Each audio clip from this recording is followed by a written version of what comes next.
샬롬 삼국지 2권 17번째. 애주의 동탁보다 더한 처사였다. 이각이 보낸 곡식과 고기를 본 헌재는 말없이 고개를 떨구었다. 소매를 적시는 눈물은 그 같은 이각에 대한 원망보다 무력한 자신을 한탄하는 것이었으리라. 황제가 눈물을 보이니 좌우에 모시고 있던 신하들의 눈에도 한결같이 눈물이 괴었다. 그때 호련 사람이 와서 알렸다. 폐하, 한때의 군마가 달려오는데 창검이 해를 가리고 북소리 징소리가 전지에 떨쳐 울립니다. 어가를 구하러 달려오는 길이라 합니다. 그게 누구라더냐? 황제가 반갑게 물었다. 좌우가 나가 알아보니 곽사였다. 황제는 탄식했다. 곽사라면 이곽과 다를 게 무엇이겠느냐. 공연히 번거로울 뿐이다. 그 말에 모시고 있던 신하들도 한결같이 어두운 표정을 지었다. 잠시 후 다시 성 밖에서 크게 함성이 일었다. 이각이 스스로 군사를 이끌고 곽사를 맞으러 나간 것이었다. 이놈 곽사야, 내 너를 대함에 야박하지 않았거늘 너는 어찌하여 나를 해치고자 하였느냐. 이각은 저만큼 곽사의 모습이 보이자 채찍을 들어 그를 가리키며 꾸짖었다. 곽사도 녹이 등등하게 대꾸했다. 너는 나라를 배반한 도적이다. 내 어찌 너를 죽이지 않을 수 있으랴. 나는 이처럼 천자를 모시고 있는데 어찌 반적이라 하느냐. 이각이 이죽거리듯 되물었다. 곽사는 더욱 성이 나 소리쳤다. 너는 모험하게도 어가를 겁탈했다. 그걸 어떻게 천자를 모신다 할 수 있겠느냐. 그 말에 이각도 더 참지 못했다. 긴 칼을 비껴들며 곽사를 충동했다. 여러 소리 할 것 없다. 네가 기왕에 이렇게 달려왔으니 싸우되 군사는 쓰지 말기로 하자. 우리 둘이 겨루어 이기는 쪽이 폐하를 모시는 게 어떠냐. 좋다. 내가 진작 원하는 바다. 곽사 또한 지지 않고 말을 내달리며 소리쳤다. 원래가 둘 다 동탁이 남달리 아끼던 장수였다. 일신의 무예가 결코 범상할 리 없었다. 말과 말이 엇갈리고 창칼이 맞부딪히기가 10번을 넘어도 좀채 승부가 나지 않았다. 황제 곁에서 걱정스레 그들의 싸움을 보고 있던 대위 양표가 무슨 생각을 했는지 갑자기 말을 달려 나가더니 싸우는 두 사람에게 소리쳤다. 두 분 장군께서는 잠시 싸움을 멈추시오. 내가 특히 여러 관원들과 의논하여 두 분이 화해할 방도를 찾아보겠소. 그때쯤 이각과 곽사도 더 싸울 마음이 없었다. 생각보다 상대가 강한 걸 알자 분김에 몸서 맞붙은 것이 은근히 후회되던 잠이었다. 양표의 말에 못 이긴 채 둘은 각기 자기 진채로 돌아가 버렸다. 이튿날이었다. 양표와 주주는 대소 관원 60여 명을 모아 의논한 뒤 먼저 곽사의 진영을 찾았다. 이곽과의 화해를 권하고자 함이었다. 곽사는 그들의 말을 듣는 둥 마는 둥 하더니 곧 수학 군사들을 시켜 모조리 감금하게 하였다. 우리는 좋은 뜻으로 화해를 권하러 왔는데 장군은 어찌하여 우리를 이렇게 대하시오. 대소 관원들이 놀라 항의했다. 곽사가 유들유들하게 대답했다. 이가 그 도적놈이 천자를 겁탈했으니 나는 부득불 여러분을 내 편에 잡아두어야겠소. 그때 양표가 정색을 하고 꾸짖었다. 한쪽은 천자를 가두고 다른 한쪽은 백관을 잡아두니 도대체 그래서 어떻게 하시겠단 말씀이오. 그러자 곽사의 얼굴이 험악해졌다. 니놈이 죽지 못해 안달이 난 모양이로구나. 감히 나에게 맞서다니. 그렇게 소리치며 칼을 뽑아 양표를 죽이려 했다. 이미 눈이 뒤집힌 곽사에게는 삼공의 자리조차 보이지 않는 것 같았다. 중랑장 양밀히 힘써 말려 간신히 곽사의 광기를 가라앉혔다. 정이 이각에게 권할 말이 있거든 너희 둘만 가거라. 나머지 대소 관원들은 여기 남아 있어야겠다. 마침내 칼을 거둔 곽사는 양표와 주준만을 놓아 주었다. 곽사의 손을 벗어난 양표는 주준에게 말했다. 나라의 녹을 먹는 신하로서 임금을 구하지 못한다면 헛되이 세상을 사는 것이나 다름이 없소. 그렇소. 얼굴을 들어 하늘을 볼 수가 없구려. 주준도 그렇게 대꾸하며 눈물을 비오듯 흘렸다. 이에 두 사람은 부둥켜 안고 어지러운 세상과 자기들의 무력함을 한탄하며 동곡하다가 마침내 혼절하여 땅에 쓰러졌다. 그 후 둘은 곧 깨어나 각기 집으로 돌아갔으나 주주는 그 길로 병을 얻어 며칠 안 돼 죽고 말았다. 어렵게 인 화해의 기운이 그렇게 쓰러지자 남은 것은 진흙탕에서 뒹굴며 싸우는 두 마리 개 같은 싸움뿐이었다. 이각과 곽사는 이튿날부터 서로 군사를 몰아 50여 일이나 계속해 맞붙으니 그통에 죽는 사람이 수를 헤아릴 수 없을 정도였다. 그런데 이각에게는 좌도와 사수를 지나치게 좋아하는 훔이 있었다. 진중에도 항상 무녀를 두어 북을 치며 신내림을 하게 하고 작은 일도 그녀들에게 물어 그대로 따랐다.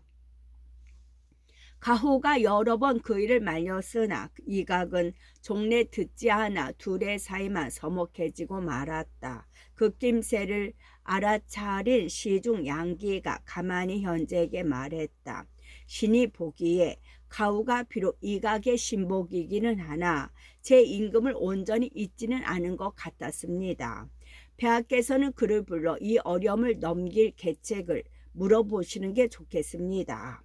그렇게 말을 하는 중에 때 맞추어 가후가 헌제를 뵈러 왔다. 헌제는 양기의 말을 따르기로 하고 좌우를 모두 물리친 다음 울면서 가후에게 말했다.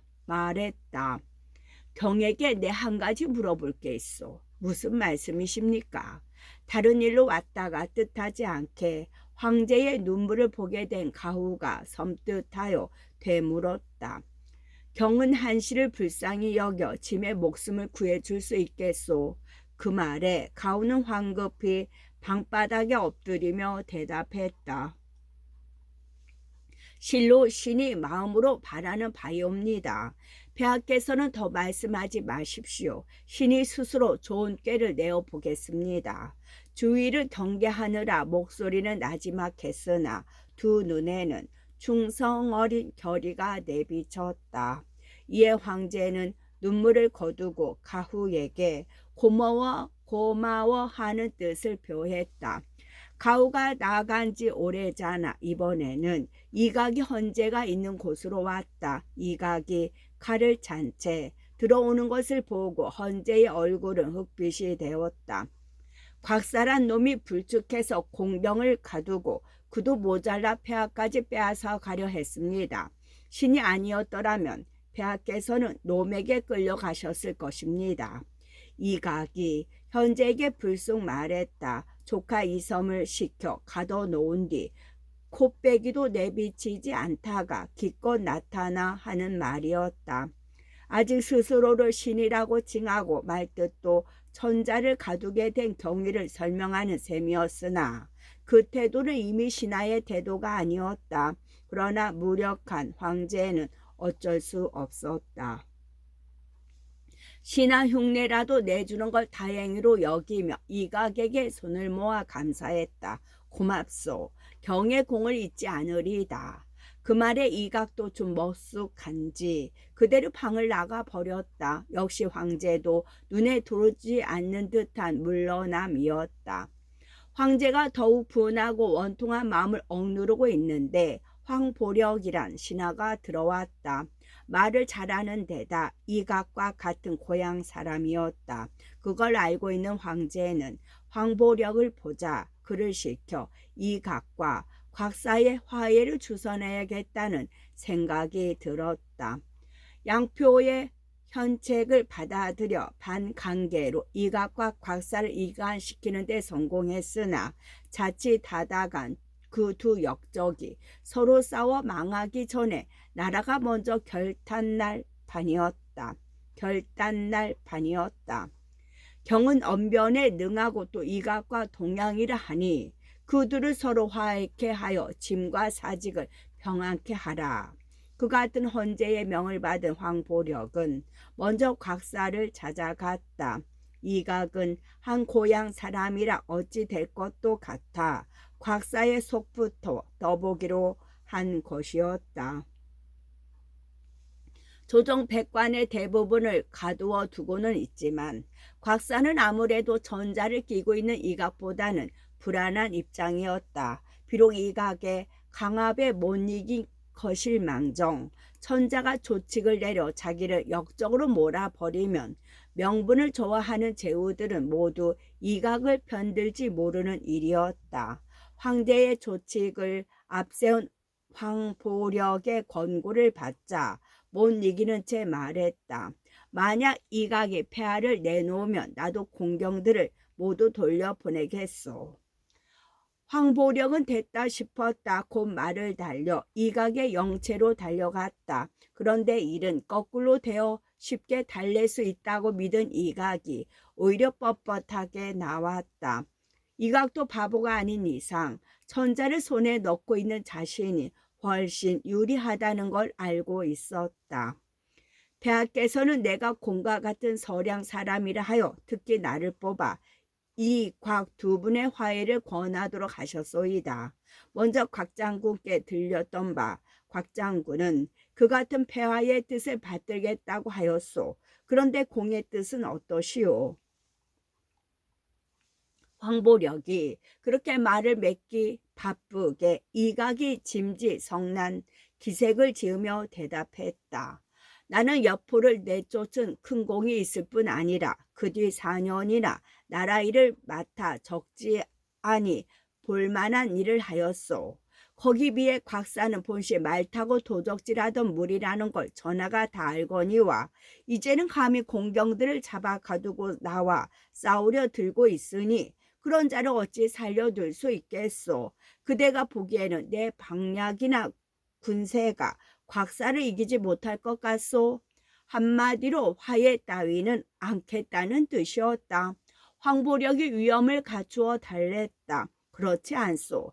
옛적에 후에는 자기가 활 잘 쏘는 것만 믿고 어려움을 걱정하지 않았다가 마침내 멸망당하고 말았소이다. 옛적의 후에는 하대의 사람으로 활을 잘 쏘아 한때 하를 멸망시킬 정도였으나 다시 반격을 받아 죽음을 당한 것을 말합니다. 가까이로는 동태사가 비록 힘이 있었으나 한편 여포가 은혜를 저버리자 그 목이 국문에 높이 걸린 바 되었소. 그 일은 특히 공도 두 눈으로 보셨으니 이는 곧 굳고 힘센 것만 믿어서는 안 된다는 말이오. 공의 몸은 나라의 상장으로 임금에게서 내리신 부월과 장절을 지니고 계시오. 거기다가 또 자손 대대로 높은 벼슬을 내릴 것이니 결코 나라의 은혜가 엽다 할 수는 없어.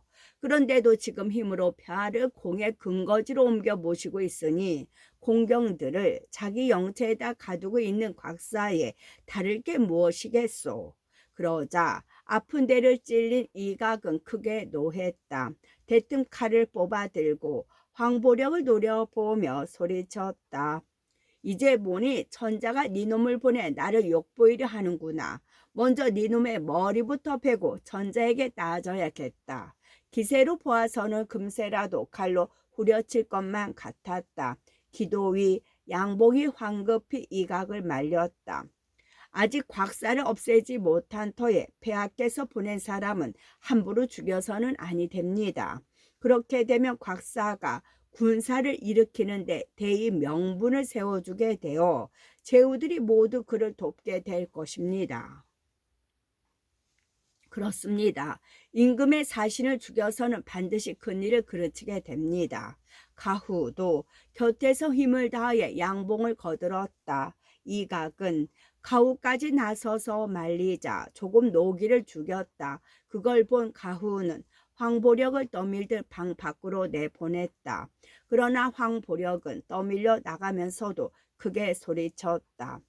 이각이 폐하의 조칙을 받들지 않으니 임금을 죽이고 스스로 그 자리에 앉기라도 하겠다는 것이냐.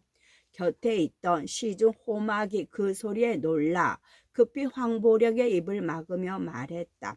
그런 소리 마시오. 몸에 해를 당할까 두렵소. 얼굴까지 헬쑥해지며 하는 말이었지만 황보력에게는 소용이 없었다. 죽기를 각오한 사람처럼 오히려 그런 호막을 꾸짖었다.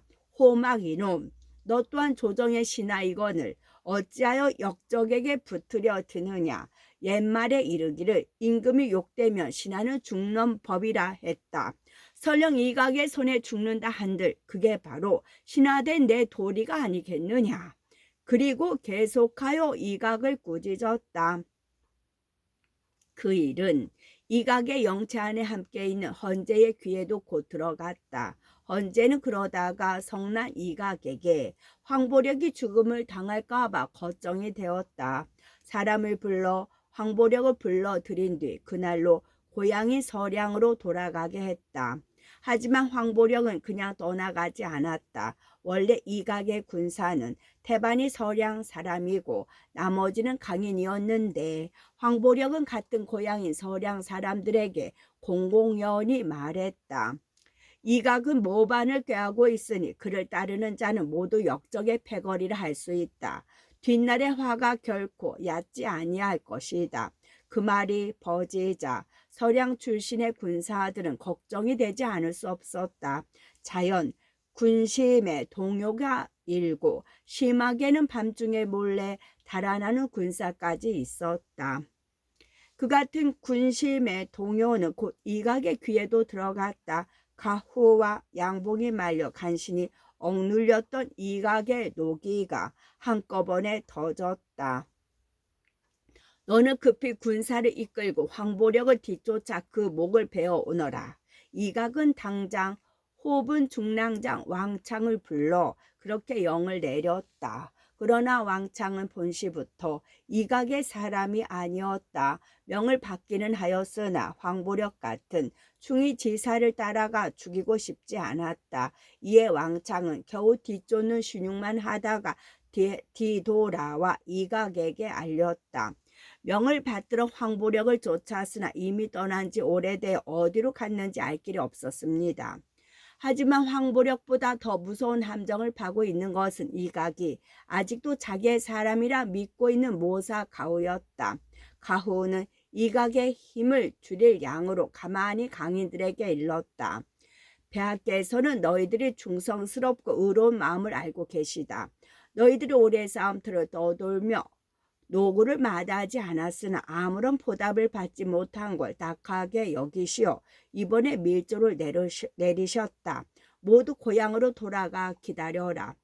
지금은 이각 때문에 그리하지 못하나 뒷날 반드시 무거운 상과 높은 벼슬을 내리실 것이다. 이각이 대권을 잡은 뒤에도 상과 벼슬을 내리지 않아 쌓인 강인들의 원망을 겨냥한 가후의 꾀였다. 과연 강인들은 그 같은 가후의 말을 듣자 하룻밤새 자기 군사들을 이끌고 이각의 영체를 떠나버렸다. 가후의 교묘함은 거기에 그치지 않았다. 말 몇 마디로 이각의 힘을 절반이나 덜어버린 뒤 가만히 황제께 아뢰었다. 이각은 탐욕스러우면서도 꾀가 없고 그 군사들은 마음이 흩어진 데다 겁까지 먹고 있습니다. 지금이야말로 높은 벼슬을 미끼로 던져 한 번 더 저들을 혼란시킬 때입니다. 어떤 벼슬이 미끼가 되겠소. 이각에게 조서를 내리시어 대사마에 봉하십시오. 헌제는 이상했다. 이각은 이미 오래전부터 스스로 대사마라 칭해왔고 남들도 그렇게 여겨왔다. 그런데도 새삼 조칙을 내려 대사마로 봉하라니 이상하지 않을 수 없었으나 헌제는 더 묻지 않고 가후의 말에 따랐다. 그의 재주를 익히 보아온 데다 무엇보다도 이각의 힘을 던다는데 듣지 않을 까닭이 없었다. 사람의 여러 굶주림 가운데서 다른 어떤 것에 못지않게 절실한 것이 정통과 정당성에 대한 굶주림이다. 그가 얻은 것이 권력이건 부이건 명예이건 그것을 남과 자신에게 아울러 유효하게 해주는 최종적 확인 행위가 있어야 정통과 정당성이 획득된다. 이각도 이전과 대선은 다르지 않았다. 힘으로는 이미 조정을 휘어잡고 대사마 벼슬을 징한 지도 오래되었으나 그가 언제나 굶주려 온 것은 정당성 또는 정통의 권위에 의한 승인이었다. 그런데 이제 황제가 조서를 내려 정식으로 자신을 대사마에 봉했으니 비록 늦었고 이름뿐이나마 기쁘지 않을 수 없었다.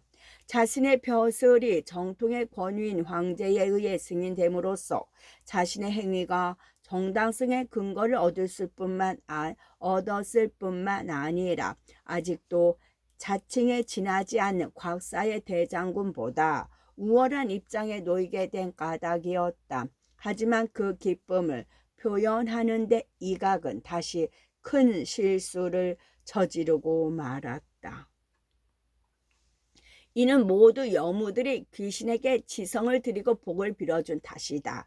이각은 그렇게 말하며 긁어모은 재산을 풀어 무녀들에게만 듬뿍 상을 내리고 자기를 위해 목숨을 걸고 싸워온 장졸들에게는 치하의 말 한마디 없었다. 바로 가후가 노린 바대로였다.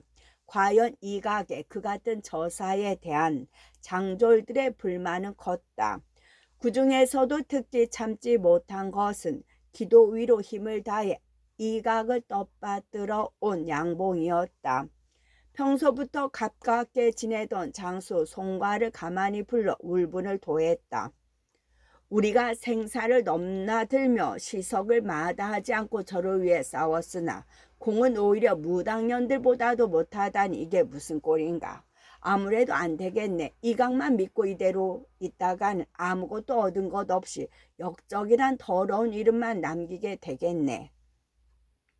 송과 또한 불만이 양봉에 뒤지지 않았다. 그 말이 끝나기 무섭게 격한 목소리로 받았다. 오르이, 이각 그놈을 그냥 둘 수 없네. 그런데 어떻게 하면 그놈을 죽이고 전자를 구해내어 역적의 이름을 면하겠나. 송과가 그렇게 선뜻 응하자 양복은 더욱 힘이 나서 말했다. 이렇게 하세. 자네는 영체 안에서 일을 일으키고 나는 밖에서 호응하되 자네가 영체에 불을 지르는 걸 군으로 삼으면 어떻겠나. 우리 두 사람 모두 거느린 군사가 적지 않으니 그렇게만 하면 이각 그놈은 죽은 목숨일세. 좋은 계책일세. 불은 언제쯤 지르면 좋겠는가. 아무래도 모두 잠자리에 든 이경쯤이면 좋겠네. 오늘 밤 이경으로 하세. 알겠네. 양봉과 송과는 그렇게 약정하고 각기 자기의 군막으로 돌아갔다. 그런데 이를 꾸미며 면밀하지 못했던지 그 일은 오래잖아 이각의 귀에 먼저 들어가고 말았다. 양봉과 송과가 모반을 꾀하고 있습니다. 그 일을 엿들은 군사로부터 그 같은 보고를 받자 이각은 불같이 노했다. 그 자리에서 군사를 풀어 송과를 잡아들인 뒤 몇 마디 묻고 자시고 할 것도 없이 목을 댕강 잘라버리고 말았다. 한편 양봉은 군사를 이끌고 이각의 영체에서 불길이 쏟기만을 기다리고 있었다. 그러나 불길 대신 이각이 스스로 군사를 이끌고 양봉의 진체를 휩쓸어 왔다. 양봉은 일이 달로 난 걸 알았다. 당황한 가운데도 힘써 대적해 싸웠으나 이각의 대군을 당해낼 수는 없었다. 혼전 중에 사경이 이르자 들리느니 이각군의 함성이 이각군의 함성이요 희끗희끗 눈에 들어오느니 그 기치였다. 이에 양봉은 더 대항하지 못하고 약간의 군사를 거두어 서안을 바라고 달아나 버렸다. 양봉과 송과의 반란은 무사히 진압할 수 있었지만 그때부터 이각의 군세는 급속히 줄어들기 시작했다. 강병들이 떠나자 한층 심해진 군사들의 동요는 이제 공공연한 도망길로 번져갔다. 거기다가 곽사까지 쉴 새 없는 공격을 퍼부어 많은 군사가 죽거나 상하니 이래저래 느는 것은 걱정뿐이었다.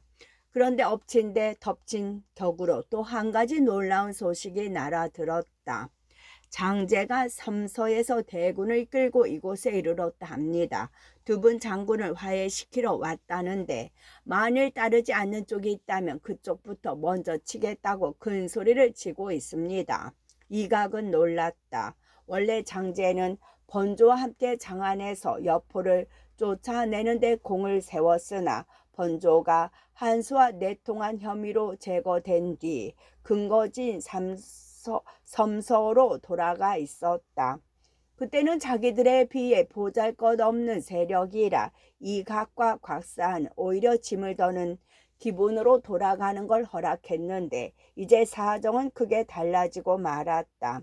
이각과 곽사는 나뉘어 싸운 지 여러 달 동안에 둘 다 쇠약해져 있는 반면 장제는 점의 세력을 고스란히 보존하고 있었기 때문이었다. 이각은 생각 끝에 먼저 사람을 장제의 진중으로 보내 자기의 뜻을 전했다. 곽사의 죄가 자묵크나 장군께서 몸소 군사를 이끌고 이곳까지 와서 권하시니 예정을 보아서라도 곽사와 화해를 하겠습니다. 그렇게 되자 곽사도 별 수 없었다. 자칫하다간 장제와 이각의 연합군에게 공격을 받을 판이라 역시 두말 않고 장제의 권유에 따랐다. 이 일로 대국의 우위를 잡게 된 장제는 곧 이각에게서 풀려난 황제에게 표문을 올려 어가를 홍농으로 옮기도록 정했다. 홍농이라면 동탁이 벌인 옛 도성 낙양 부근이었다. 짐이 동도를 생각한 지 오래되었는데 이제 돌아가게 되었구나. 실로 큰 다행이 아닐 수 없다. 장제의 표문을 읽은 황제는 그렇게 기뻐하며 장제를 표기 장군으로 삼았다. 뜻을 이루었을 뿐만 아니라 높은 벼슬까지 얻게 된 장제는 양식이며 술과 고기를 황제와 백관들에게 보내는 한편 이각과 곽사를 재촉하여 동도로 돌아갈 채비를 서둘렀다.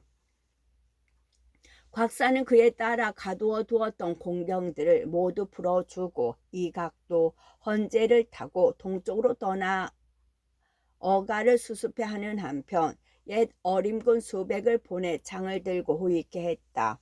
서도인 장항을 떠나 동도 낙양으로 돌아가는 길은 한동안 순조로웠다. 그런데 천자의 수레가 신풍을 지나 페릉에 이르렀을 무렵이었다.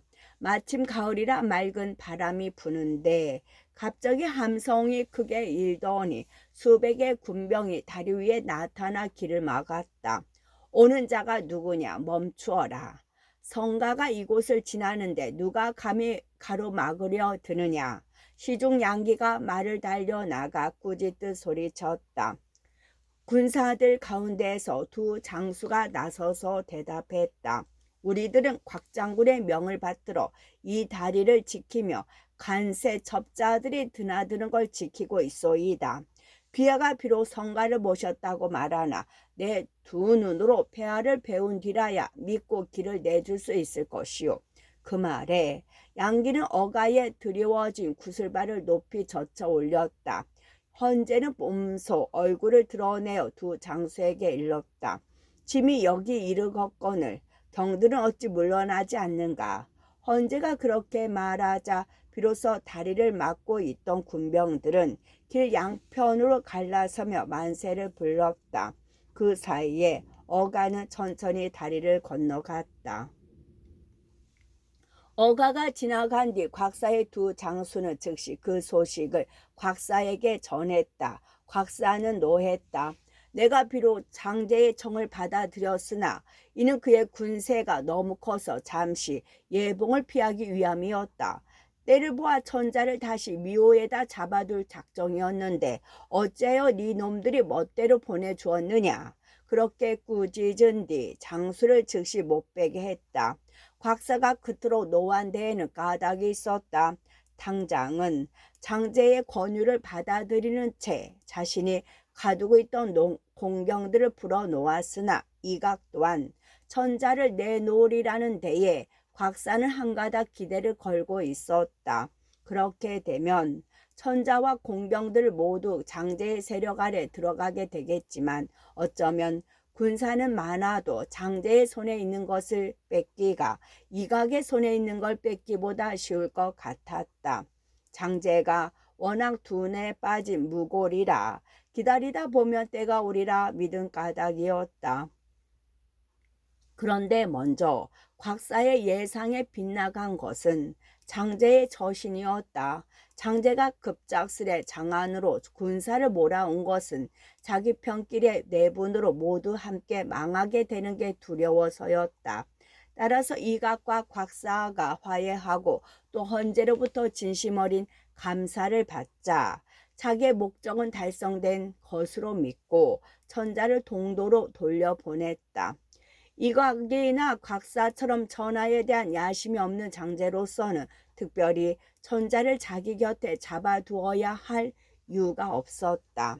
곽사는 그 같은 장제의 결정에 당황했으나 아직은 장제와 맞설 수 없어 망설이고 있는데 천자의 어가는 동도로 출발해 버렸다. 그래서 장제와 맞붙는 수가 있더라도 천자를 추격할 결심을 굳히고 있을 즈음 눈치 없는 두 장수가 저절로 굴러 들어온 천자를 놓아 보내버렸으니 어찌 분통이 터지지 않겠는가. 두 장수의 목을 벤 곽사는 곧 군사를 일으켜 천자를 뒤따르기 시작했다. 날랜 말로 밤낮을 가리지 않고 뒤쫓는 곽사의 군사들과 수레나 도보로 느릿느릿 움직이는 어가 행렬과의 경주라 곽사는 오래지 않아 어가를 따라잡을 수 있었다. 그때 어가는 화음현을 지나고 있었다. 군신이 모두 곽사와 이각의 손길에서 겨우 벗어난 걸 다행으로 여기며 길을 재촉하고 있는데 호련 등 뒤에서 함성이 일었다. 수레를 멈추어라. 그 같은 고함 소리와 기치로 보아 뒤쫓아온 곽사의 군사임이 분명했다. 좌우가 모두 어쩔 줄 몰라 웅성이는 가운데 낙담한 헌제가 눈물을 흘리며 단식했다. 겨우 늑대굴을 벗어나니 이제는 바로 호랑이 아가리로구나. 이를 어찌하면 좋을꼬. 그 말에 좌우에서 모시고 있던 대신들도 실색한 채 무어라 대꾸하지 못했다. 그 사이에도 뒤따르는 곽사의 군사들은 점점 가까워졌다. 그런데 이제 조금만 더 있으면 어가의 행렬 끝과 곽사의 군사 앞머리가 닿게 될 무렵이었다. 갑자기 한 갈래 크게 북소리가 울리며 앞에 보이는 산 뒤에서 한 장수가 말을 달려 나왔다. 큰 깃발 하나를 앞세우고 있는데 거기에는 대한양봉이란 네 글자가 크게 쓰여져 있었다.